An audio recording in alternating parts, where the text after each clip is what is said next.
In one of the most impactful matchups of play-ins so far, we have Korean play-in titans DRX face off against the Mad Lions. DRX have proven to be completely impenetrable against every other team in their group right now, and I think this matchup against Mad Lions will pretty much be the last chance that any team in the group will be able to have to contest them and to really dethrone them here. DRX have shown to not only have a decent grasp on the meta and what styles are good right now, but also show the capability to be able to flex across multiple styles, and it's really put them a cut above the rest of the pack.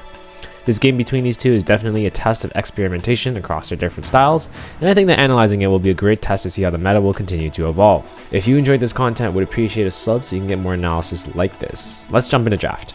We see a couple of interesting champions show up in the first phase of bans here this draft, as DRX removed the Draven, Hecarim, and Talia. Mad opted to remove Caitlyn, Aatrox, and Akali. The bans from Mad are relatively standard, except for the Caitlyn, which has honestly been teetering back and forth between being really insane as a pick, but potentially pretty bad at the same time. With her recent buffs, Caitlyn looked like she was going to completely dominate the meta once more, and although she's definitely been pretty strong in a lot of situations right now, it seems that every time it slips through the bans on the main stage and teams try it out, it has really fallen flat on its face.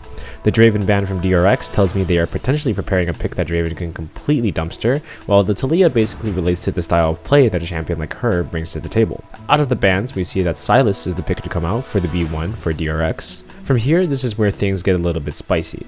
Mad Lions go for a raw Belveth in the R1, R2, as well as taking the Misfortune.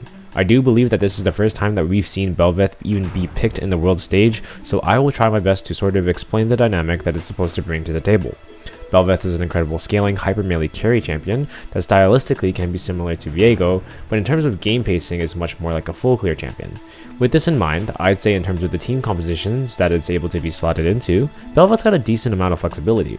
The only flag I would have with this is that, similar to Viego, Belveth's team fighting style is slightly more narrow, and especially with the MF that it's picked with here, might not synergize as well with it. I do love Mad's fearlessness though, and I would personally be very excited to see what they can do with this pick. In another surprising turn of events, DRX swing for the Sivir Yuumi combo on the B2B3.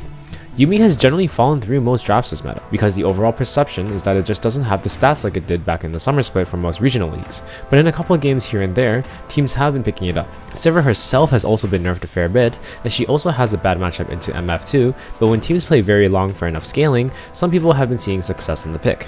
Rounding out the draft in R3, Mad swing for the Leona. In order to best maximize the matchup into Sivir, Mad was essentially pressured into burning their R3 pick on the support, or else DRX can easily ban Leona and Alistar, and there actually aren't too many picks remaining after that can punish. At this point, directional teamfight flow has been established for the most part, with Mad looking to take space and start fights with the Leona MF combo, and DRX playing pretty much super slow, giving time for the Sivir Yuumi to thrive and melt everyone down in the fight. Bans should reflect this, as Mad ban out choke defensive junglers in Maokai and Poppy, while DRX hedge against top lane picks with Renekton and Gwen. If I'm Mad here, I'd say it's still pretty hard to truly delete every pick that DRX can go for in the jungle slot, because there's still plenty of defensive options open that don't really detract from their team compositions. Sejuani and Trundle are two picks that immediately come to mind here, and I'd say that both of them can do a good job at stabilizing the early game into Belveth so she doesn't pop off. Saving R5 for top is ideal here for Mad, and since they have a free counterpick into Sylas here, there is really no reason for them not to cash that in right now. Vex is the answer here, and I think it works pretty well into the comp. My only gripe with this pick is that I believe there are other picks that can serve the same purpose as Vex in this comp that can offer more early game agency, which I believe is what Mad needs to round out their comp and enable the Belveth to carry the rest of the game. LeBlanc or Galio are amazing options here in this case.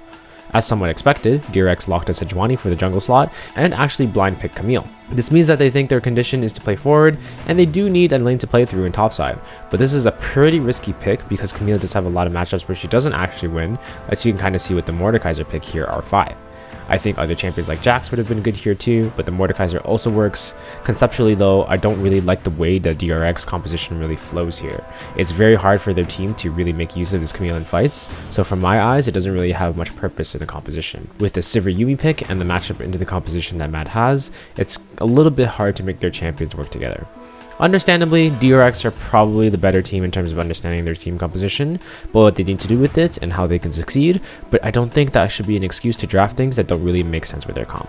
I think with the winning matchups on pretty much every side and the flexibility to play out team fights in multiple ways, I rate the draft itself 60-40 in favor of Mad. As always though, I hope this video was insightful to you guys, and I will catch you in the next one. Stay fresh.